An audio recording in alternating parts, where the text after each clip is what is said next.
तो स्वागत है दोस्तों आपका हमारे इस यूट्यूब चैनल पे जिसका नाम है घोस्ट हब और आप देख रहे हैं घोस्ट हब पूजा के साथ। चलो चलते हैं आज की कहानी की ओर। टिएना एक निडर लड़की। वह एक नए देश में एक नई जगह की यात्रा पर गई थी। टिएना ने अपने दोस्तों मिली, डेविड, मार्क और डोरा के साथ उस ट्रिप पर गई थी। मिली की ट्रिप जो है वो 5 दिन की थी। पहले के 3 दिन तो बहुत मज़ेदार बीत गए, लेकिन चौथे दिन टिएना को पता चला कि जिस होटल में वह रुकी है अपने दोस्तों के साथ, उसी होटल के पीछे कुछ पहाड़ियाँ मौजूद है जिनके बारे में उन्हें अभी तक नहीं पता चला था। और ऐसा माना जाता है कि जो पहाड़ियाँ हैं वो भूतियाँ होती हैं।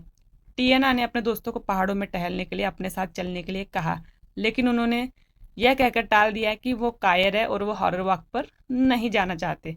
तब टिएना ने अकेले ही जाने का फैसला लिया और वह आधी रात को पहाड़ों में टहलने के लिए निकल पड़ी। टिएना पहाड़ों पर पहुंची और चढ़ना शुरू कर दिया। उसे कोई डर नहीं लग रहा था। उसने तय किया कि होटल पहुंचते ही वह दोस्तों को बताएगी कि वे ये सब अफवाह है, पहाड़ भूतियां नहीं है। लेकिन टिएना को नहीं पता था कि ये उसकी गलतफहमी है कि ये पहाड़ भूतियां नहीं है। थोड़ा चलने के बाद टिएना ने अपने हेडफोन पहने और गाना सुनने लगी। तभी अचानक टिएना को कुछ आवाजें सुनाई दी जो उसका नाम पुकार रही थी। टिएना ने अपने हेडफोन हटाए और पाया कि सब कुछ शांत है। कौन मुझे आवाज दे रहा है इतने रात को? कोई भी तो दिखाई नहीं दे रहा। तो फिर मेरा नाम किसने पुकारा? वह इधर उधर देखती है और वापस अपने हेडफोन पहन लेती है और वापस चढ़ना शुरू करती है। टिएना बहुत ऊंचाई पर पहुंच गई थी। जल्द ही टिएना को बेचैनी होने लगी। वह ठीक से सांस भी नहीं ले पा रही थी। उसने सोचा कि शायद ये इसलिए हो रहा है कि मैं बहुत ऊंचाई तक पहुंच गई हूँ, इसीलिए मेरे साथ ऐसा हो रहा है। लेकिन जैसे जैसे वो और चढ़ती गई उसे उसका जी मचलना चालू हुआ और उसको उल्टी जैसा महसूस होने लगा। फिर क्या था? फिर टिएना बेहोश हो जाती है और टिएना की हालत बहुत खराब थी। वह थोड़ा हिल भी नहीं पा रही थी। वह जमीन पर लेट जाती है और किसी तरह अपने दोस्त मिली को फोन करती है, लेकिन दोस्तों किस्मत खराब थी कि नेटवर्क नहीं था। टिएना को और आवाज सुनाई दी और वो भी बहुत तेज तेज, टिएना टिएना टिएना।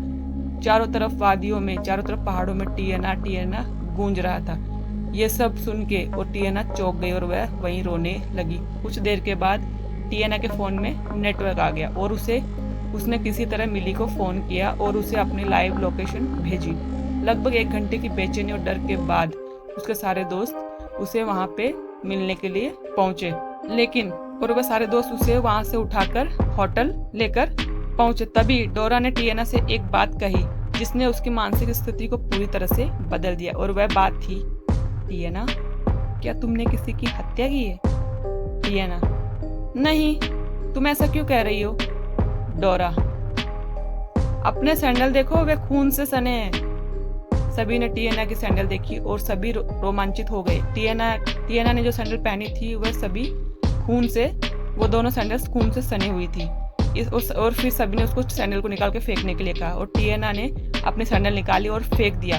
संयोग से ये सैंडल वहीं पे जाके हवा में उड़ के वहीं पे जाके गिरी जहाँ पे टिएना असहज महसूस कर रही थी और लेट गई थी। टिएना ने अपने बीती हुई सारी कहानी अपने दोस्तों को बताई और आज उसे ये महसूस हो गया था कि पहाड़ सच में भूतिया होते हैं। तो दोस्तों, अगर आपको भी हमारी कहानी पसंद आती है तो लाइक, शेयर एंड सब्सक्राइब जरूर करें। जय भोलेनाथ।